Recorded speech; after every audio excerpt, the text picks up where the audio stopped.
Всем привет, дорогие друзья! В этом видеоролике мы поговорим о том, почему у трейдеров не получается зарабатывать. Они вроде бы все знают, многие уже провели немало времени на рынке, но тем не менее у них не получается даже при наличии неплохой и рабочей торговой системы. Но для начала давайте рассмотрим одну из моих сделочек сегодняшних. Это пробой уровня и посмотрим на ее реализацию. Для начала мы видим то, что у нас общая тенденция идет нисходящая, мы видим. И образовались хорошие локальные минимумы. Да, вот здесь, здесь. И цена стала в свой боковичок. Вот. Перед самим уровнем есть небольшая консолидация. Напоминаю, что это 30-минутный таймфрейм. И где-то вот на пробитии вот этой консолидации будем искать точку входа. Также движение у нас идет по тренду. То есть, если посмотреть чуточку локальнее, то мы видим, что мы в таком небольшом нисходящем тренде. Хотя это не назвать тренд, но полноценно на 5-минутном графике это выглядит как целый прям таки тренд. Но в рамках всего движения это, конечно, капля в море. И мы видим, что перед уровнем образовалась небольшая проторговочка. Плюс на самом уровне в стакане спота виднеется заявка на круглом числе 28,5, 19 тысяч. Вот в разбор нее я буду заходить. Так, пошли активные продажи, захожу по рынку и идет небольшой импульс. В идеале было бы, конечно, закрыться на этом импульсе, но, к сожалению, импульс оказался недостаточно большой.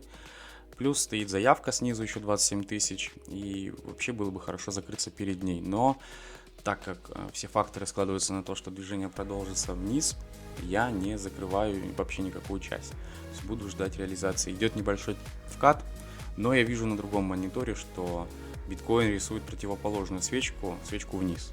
И я прекрасно понимаю, что биткоин так или иначе утянет за собой и монету.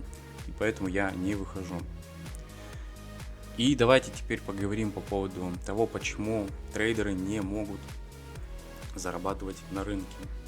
Дело в том, что многие трейдеры обладают какой-то неплохой торговой системой, пониманием рынка, но проблема в том, что они не дружат с психологией трейдинга, так скажем.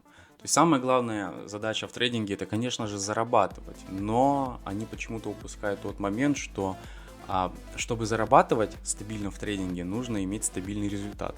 Чтобы был стабильный результат, нужно работать на качество, а не на результат. Вот в чем дело. То есть если вы будете работать на качество, то, соответственно, результат у вас будет положительный, и результат долго себя вообще не заставит ждать.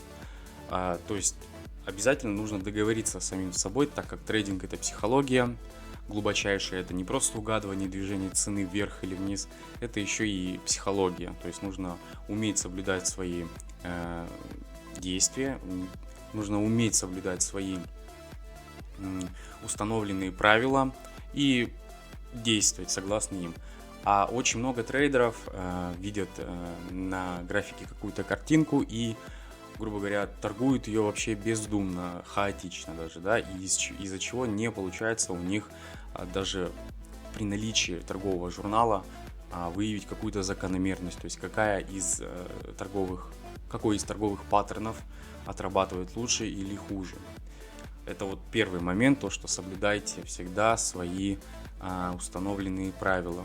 Второй момент, не летите сразу же за супер какими-то там доходами, супер какими-то достатками.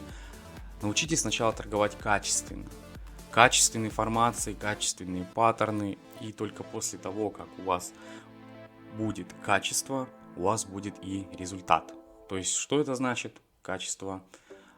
Допустим, если вы торгуете в совокупности и графические формации, и смотрите общий фон рынка, и смотрите биткоин, и стакан, то будьте добры задействовать все возможные эти инструменты. То есть нельзя упускать из вида какой-то из инструментов, скажем так, да.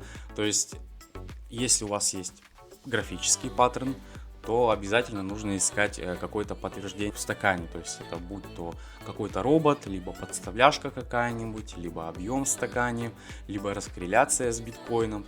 Поэтому у вас должно быть как и графическое понимание, так и стаканное понимание, и стаканные какие-то закономерности. Вы должны использовать в совокупности. И только после этого ваши сделки будут качественными. Есть одна такая книга, называется «Один хороший трейд». Там описывается вообще торговая жизнь, как вообще строить бизнес в сфере трейдинга, вообще как строить свою компанию вот в сфере трейдинга, да.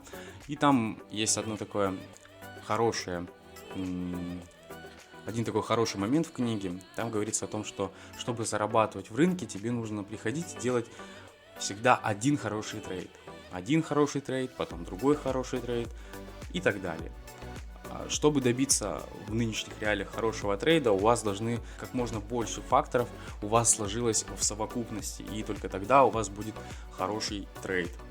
То есть работать надо всегда, конечно же, на качество.